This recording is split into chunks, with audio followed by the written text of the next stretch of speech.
object the very mention of the word freak sends shiver down my spine. For you see, my wife mentioned that this animal before you was quite the freak in bed, and I have made many attempts of seeking professional guidance to help curb my emotions upon hearing that word. Freak. What, Mickey? What? That's it, man. That's it. I can't take this. You can't. BS. I'll tell you what you can't. You can't talk. You won't talk. I won't allow it anymore.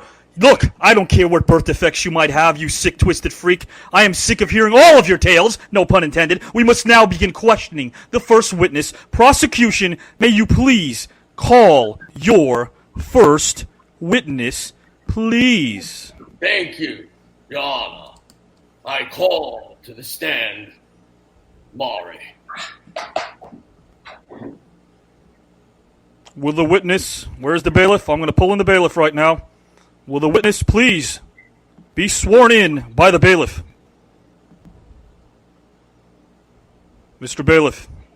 Yeah. Bailiff? Can you swear in the witness, bailiff? Yes. Well, why aren't you swearing in the witness? Why?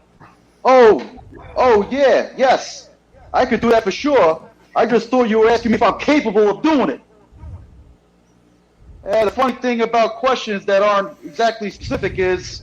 Bailiff, swear in the witness today, tonight, sometime. Got it. Please raise your right hand. Do you swear to tell the truth, the whole truth, and nothing but the truth? Hey, Judge Pompous, you believe it? Well, I can't hear Maury for some reason. I can't hear Maury. I believe Maury has probably accidentally muted herself because she's afraid of Mickey. Yes, can you please swear her in again?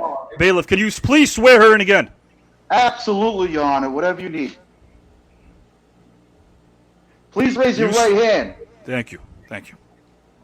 Do you swear to tell the truth, the whole truth, and nothing but the truth? I do. Hey, Judge Pompous, you believe this one? Mr. Jubilee, if you may.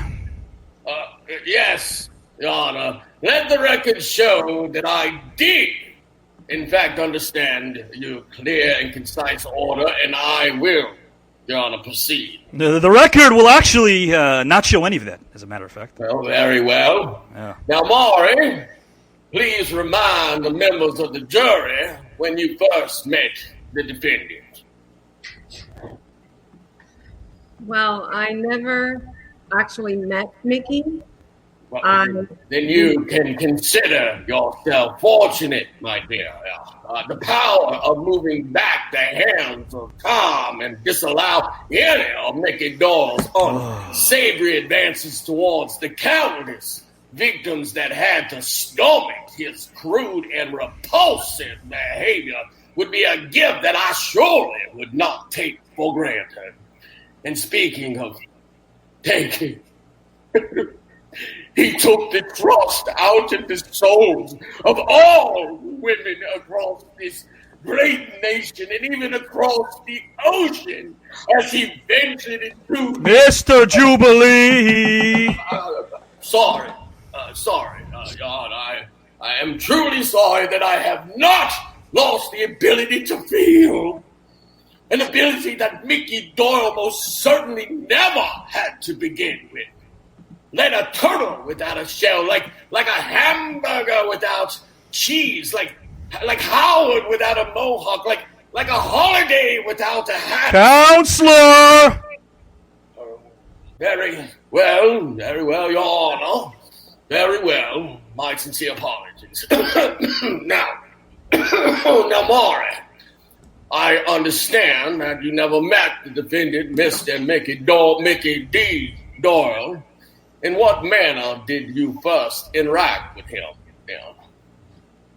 I was contacted by my friend, Avi Klein. Oh, yes, Avi Klein. A good fellow, but I find his wardrobe to be rather sinister and unpredictable. Mr. Jubilee, I'm warning you. I'm warning you. Goes out to that teacher's cup every day during my broadcast. And we get it, Mr. Klein. We get it. You were a teacher. Do you want some sort of prize? Not everyone can be as humble as that David Holliday. You know, so handsome. Yeah, I'm calling Beatrice at this moment. No, please, leave that old hag alone. If only for my sake, please, Your Honor. I shall recollect myself at once. Now, Maury, go on, you were saying. I was contacted by my friend Avi Klein, and he told me that there was this older gentleman. And there was nothing gentle about this man, now was there, Maury? Gentle is the last thing that you would call the defendant. Am I correct? As a matter of fact, putting those two words together in the case of Mickey D. Doyle is quite the oxymoron, is it not?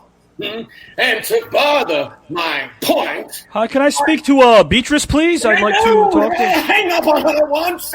I will continue. Your Honor. Maury, please continue.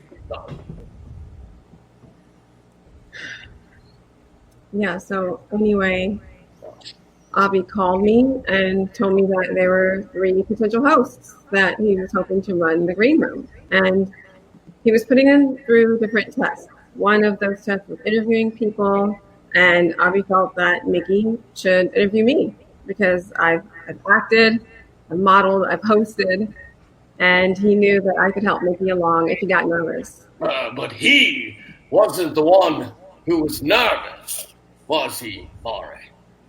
No. No, actually, I was the one who felt nervous.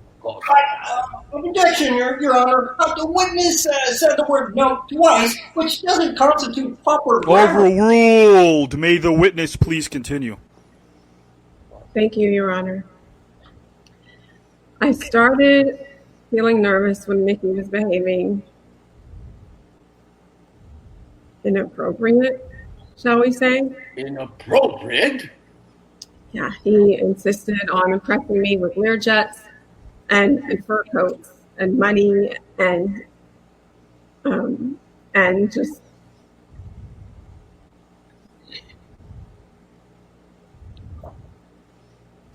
Yes, I know. I know how difficult this may be for you. Please, Maury. Please, the people need to know. Your Honor, I'm sorry. It's so difficult to mention. Go on, Maury. He sent me videos of his wrestling matches from back in the 1940s. Whoa! Oh, even I must admit, Mickey Doyle's wrestling matches from the 40s? I must admit, that's pretty horrific. That's pretty horrific. It was, Your Honor. It was. Seeing Mickey wrestle with those green tight hair. That hair. Oh! Yes, Mickey Doyle's hair was reminiscent to that of a woolly mammal. Frightening and disturbing indeed, but that wasn't all. Was it, Maury? No. Oh. No, it wasn't, Mr. Jubilee. I wish it was. Yeah. Mickey would call me nonstop. He would text me. He would send me emails and constantly sing Christmas songs to me in Romanian. He even told me that I was this pot of gold at the end of the rainbow. He told me that the Doyles would welcome me as one of their own, and they would even buy me my favorite cereal every week. Well, unless it was Lucky Charms, because I can't stand that leprechaun mascot anyways. Oh, really? I love that leprechaun. Yeah, how's he? Yeah, I thought he was actually pretty cute myself. Yeah, it was okay, Davis. He did seem rather cheery. Yeah, annoying maybe, but he was. Well, anyway, I couldn't get him to stop. I couldn't get him to stop calling and messaging me. Right. So I finally went to see a therapist. And after 3 weeks of intensive sessions, my therapist told me But I have a case of Mickey-itis. Mickey-itis. Oh, Please, Mari, explain. Mickey-itis only affects women. It affects women from the age of 18 to 92, and there's no cure for it.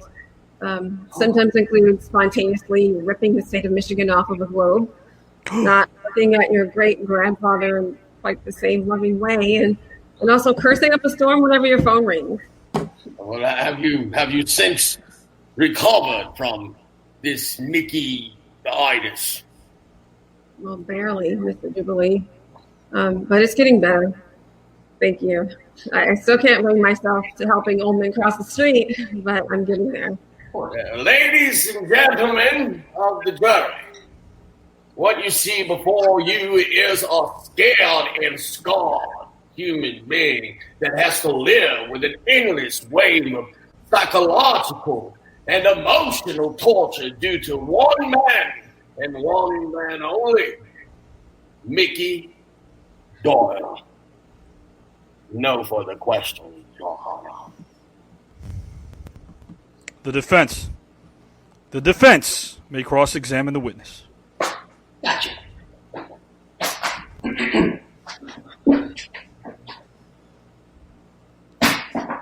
Counselor, what in the hell are you doing?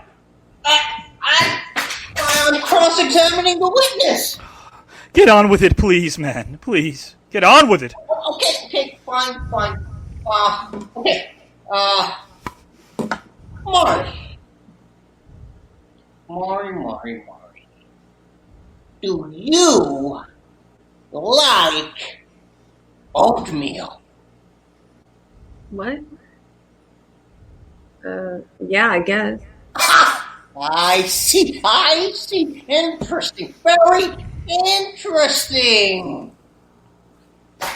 No further questions, Your Honor, at this juncture. Yeah. A witness, you may please step down, if you will, at your discretion. Yeah. Thank you very much. Thank you with those asinine questions. Thank you. Prosecution, you may call your second witness, sir. Yeah, well, thank you, Your Honor. I'd like to call Gerald to the stand, Your Honor. So come on, Gerald. Well, Gerald. You're upset. Gerald, do you swear to tell the whole truth, some of the truth, some of the time, and all of the truth sometimes? I do. Okay, good. You think you're special or something? Bailiff, enough. Mr. Jubilee, please begin. Thank you, Your Honor. Gerald, you haven't had an easy life. You raised younger siblings. You had to deal with obstacles in your life, and this is quite tough for me to even mention.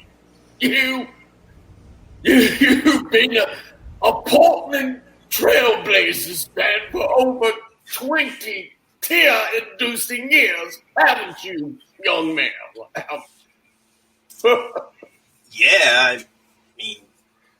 It hasn't always been easy. No, I cannot imagine that it has. But speaking of easy, that is exactly what that man, Mickey Doyle, has thought it would be when he began to pray against your sister, Mari. Would you agree? Yes. Bro. Yes, I agree. Mickey thought that he could walk in with that swag that he might have, that probably worked for him back in like 1947. Yeah. But my sister felt uncomfortable from the moment he said, "Hey, baby," and honestly, so did I. I can only imagine how you felt being the guardian of your sister, her pillar of strength, her fortress of invulnerability. Counselor! Sorry, Your Honor, my deepest apologies.